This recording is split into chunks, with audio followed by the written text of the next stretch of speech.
बुद्धिमान हिरन। एक जंगल था। उस जंगल में एक बड़ा नदी भी था। उस नदी में बहुत सारे मगरमच्छ रहते थे और उसी जंगल में एक हिरन रहती थी। वो बाकी सब जानवरों से बहुत ही शार्प थी। एक दिन उसे उस नदी को पार करके दूसरे जंगल जाना था, पर उस नदी में तो बहुत बड़े मगरमच्छ थे। वह कैसे पार करेगी करके सोचने लगी। तभी उसके दिमाग में एक पावरफुल आइडिया आया। तुरंत हिरन नदी के पास जाकर बोली, मगरमच्छों, आप सबको एक बात बताना है, सब इधर आओ। फिर मगरमच्छों ने कहा, क्या बात है, पहले बताओ, वो अच्छी है या बुरी, हम बताएंगे। हिरन ने कहा, तुम लोगों को हमारे जंगल के राजा शेर दावत देने की सोच रहे हैं। तुम सब कितने हो करके गिनती करने के लिए मुझे यहाँ भेजे। तुम्हारे दोस्तों को बुलाओ, मैं सभी को गिनूंगी। हिरन के ऐसे बोलते ही सभी मगरमच्छ वहाँ पहुँचे। फिर हिरन ने कहा, ऐसे यहाँ वहाँ रहोगे तो मैं गिनती कैसे करूँगी? सब सीधे एक लाइन पर खड़े रहो। ऐसे उनके खड़े होते ही जल्दी जल्दी मगरमच्छ के ऊपर से कूदते हुए हिरन नदी पार कर गई। उसके बाद हिरन ने कहा, दावत नहीं, कुछ नहीं, चलो जाओ। बोलते हुए भाग गई। देखा कितनी चालाक है ये हिरन। कछुआ और भालू की कहानी। एक जंगल में एक भालू था। उसको बहुत ही बलवान होने का घमंड था। वह जंगल के जानवरों से बिना किसी वजह से लड़ाई करता था, उनको रुलाता था और मारता था। इससे वे सब इस भालू का हमसे पीछा कब छूटेगा करके इंतजार करते थे। उस जंगल में शेर, बाघ और हाथी जैसे बड़े बड़े जानवरों का ना होने पर भालू का कोई मुकाबला ही नहीं था। भालू ने एक दिन जंगल के सारे जानवरों को बुलाया और कहा, इस जंगल में मुझे हराने वाला कोई है क्या? है तो मुझसे मुकाबला करे, अगर नहीं है तो कल से मैं ही इस जंगल का राजा हूँ और तुम सबको मेरी हर बात को मानना पड़ेगा। डर से कोई भी जानवर आगे नहीं आया। उसी जंगल में एक कछुआ था। वह बहुत ही बुद्धिमान था। किसी भी तरह उस घमंडी का खेल खत्म करके उस जंगल का रक्षा करने की सोचा। वह तुरंत भालू के सामने आकर बोला, मैं एक पैर पे रस्सी बांधकर इस तालाब में कूदूंगा। अगर तुम में इतना ही बल है तो मुझे बाहर खींच सकोगे तो खींच लो। पानी में मुझे कोई हरा नहीं पाएगा करके कछुए के बोलने पर भालू हंस हंस कर बोला, हाँ, क्या मैं तुम्हें बाहर नहीं खींच सकता क्या? जोर की एक कीच कीछा तो बस उछलकर तालाब से बाहर आ गिरोगे। ठीक है, फिर मैं पानी में बहुत गहराई तक चली जाऊंगा। तुमसे हो सकता है तो खींच लो मुझे, देखते हैं। बोलते हुए एक पैर पर रस्सी बांधकर झट से पानी में डूब गया और कछुआ तेजी से पानी के अंदर गया और एक बड़ी सी पत्थर को रस्सी से बांधकर बाजू में ही चुपचाप खड़ा रहा। भालू को ये सब पता नहीं था ना, इससे उसने रस्सी खींचना शुरू किया। इतना खींचने पर भी रस्सी थोड़ी सी भी बाहर नहीं आई। अब मुझसे नहीं होगा, बोलते हुए अपना सिर झुका लिया। वह कछुए ने फिर से रस्सी को अपने पैरों में बांध लिया और कुछ भी नहीं जानने की नाटक करते हुए ऊपर आकर बोला, अरे रे, तेरा बल इतना ही था क्या? इतने दिन तुम्हें हम सब ने भी सोचा था। यह देख के सारे जानवर उस पे हंसने लगे और भालू शर्म से सर झुकाकर जंगल छोड़ के चला गया। तब जंगल के सारे जानवर खुशी से उछल पड़े। एक गांव में एक मुर्गी थी। एक दिन उस मुर्गी ने अंडे दिए। कुछ ही दिनों में उसमें से मुर्गी के बच्चे आते हैं। वे सभी एक घोंसले में आराम से सोते थे। मुर्गी अपने बच्चों का ध्यान अच्छे से रखती थी। उधर ही उनके पास ही एक बिल्ली का निवास था। एक दिन बिल्ली की नजर उन मुर्गी के बच्चों पर पड़ी। तभी बिल्ली निर्णय कर लेती है कि उनके साथ सीधा बनकर खा जाएगी। अचानक से एक दिन मुर्गी को बाजू के गांव में जाना पड़ा।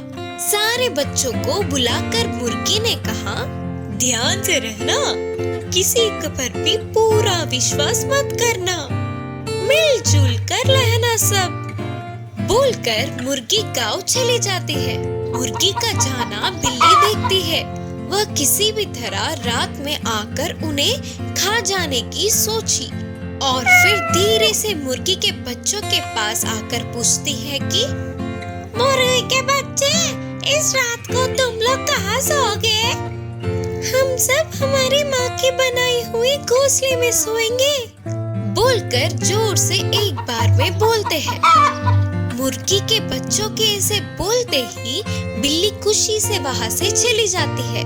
उसके जाते ही मुर्गी के बच्चे आपस में बात करते हुए बोले कि माँ ने कहा था ना कि किसी पर विश्वास मत करो, इसीलिए हमें ध्यान से रहना चाहिए करके सोचते हैं। उस रात के लिए वे अपने घोंसले में खाटों को बिछाकर बाहर आकर चूल्हे के पास सो जाते हैं।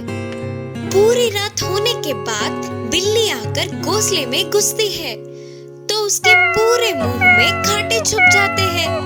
वह रोती हुई वहाँ से चली जाती है। अगले दिन बिल्ली फिर से आकर पूछी, मुर्गी के बच्चों, आज की रात को कहाँ पर सोओगे? माँ की बनाई हुई चूल्हे में सोएंगे। बिल्ली के बारे में जानने वाले मुर्गी के बच्चे चूल्हे में कोयला रखकर घास के ढेर में सो जाते हैं।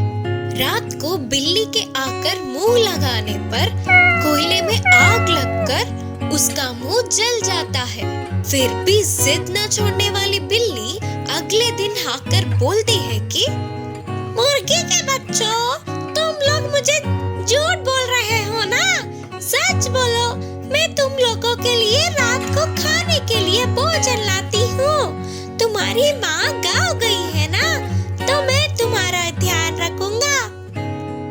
आप बोलो बच्चों, आज कहाँ पर सोएंगे?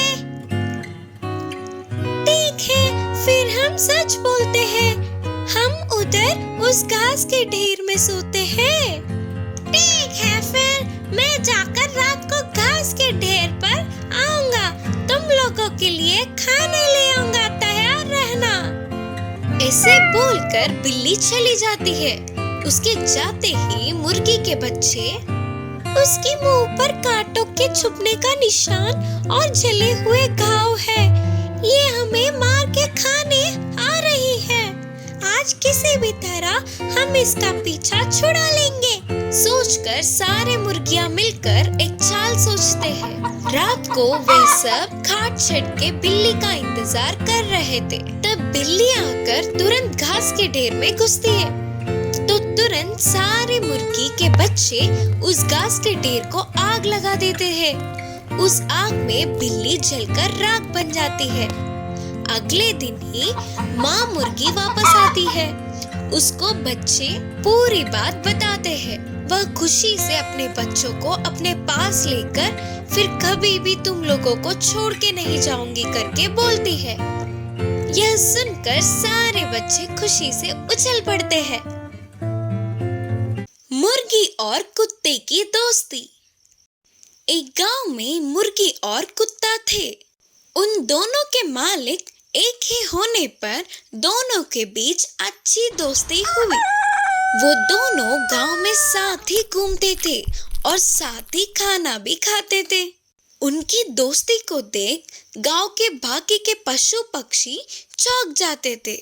एक दिन मुर्गी और कुत्ता पास के जंगल में घूमने गए और जंगल में बहुत देर तक मजे से घूमे। जंगल को पहली बार देखने पर उन दोनों को बहुत खुशी मिली। ऐसे मजे में सब कुछ भूलकर जा रहे थे तो शाम ढल गई। तब मुर्गी ने कहा, अरे रे, रात हो गई, हमने तो ध्यान ही नहीं दिया। अब हम क्या अगर जंगली जानवर आएंगे तो हम क्या करें? सोचकर मुर्गी चतुरता से एक पेड़ के डाल पर चढ़ के बैठ गई और कुत्ता पेड़ के छाल में छुप गया। कुछ देर बाद एक लोमड़ी उसी तरफ आई। खाने के लिए कुछ तो मिलेगा ही करके बहुत देर तक वही बैठी रही। अब उधर रुककर कोई फायदा नहीं करके जाने वाले लोमड़ी को पेड़ पे बैठी मुर्गी दिखी। लोमड़ी ने मुर्गी से पूछा, मुर्गी, मेरे लिए गाना गाओ ना। तब मुर्गी ने गाना गाया। अपने दोस्त की आवाज सुनते ही कुछ तो खतरा है करके पेड़ के छाल में छुपा कुत्ता सतर्क हुआ। फिर लोमड़ी ने कहा, मुर्गी, अच्छी सी मुर्गी, नीचे आकर गाना गाओ ना, मैं तुम्हें एक अच्छा सा तोहफा दूंगी। लोमड़ी के चाल को मुर्गी समझ गई और बोली, लोमड़ी मामू, मेरे पैरों में दर्द है, मैं अब नहीं उतर सकूंगी। मेरे दोस्त उस पेड़ के छाल में हैं, उससे पूछ लो गाना गाने के लिए। बोलकर मुर्गी ने चतुराई से कहा, अच्छा, तो पेड़ के छाल में एक और है क्या? तो अच्छे से पहले उसकी खबर लेकर फिर तेरे पास आऊंगा। सोचकर लोमड़ी खुशी से पेड़ के छाल में अपना मुंह रखा तो अंदर के कुत्ते ने लोमड़ी को जोर से काटा। मैं मर गया रे, अरे मैं तो मर गया रे बाबा, बोलकर चिल्लाती हुई लोमड़ी उधर से भाग गई। फिर सुबह होते ही रात की बात को याद करके हंसते हुए मुर्गी और कुत्ता खुशी खुशी घर लौट गए।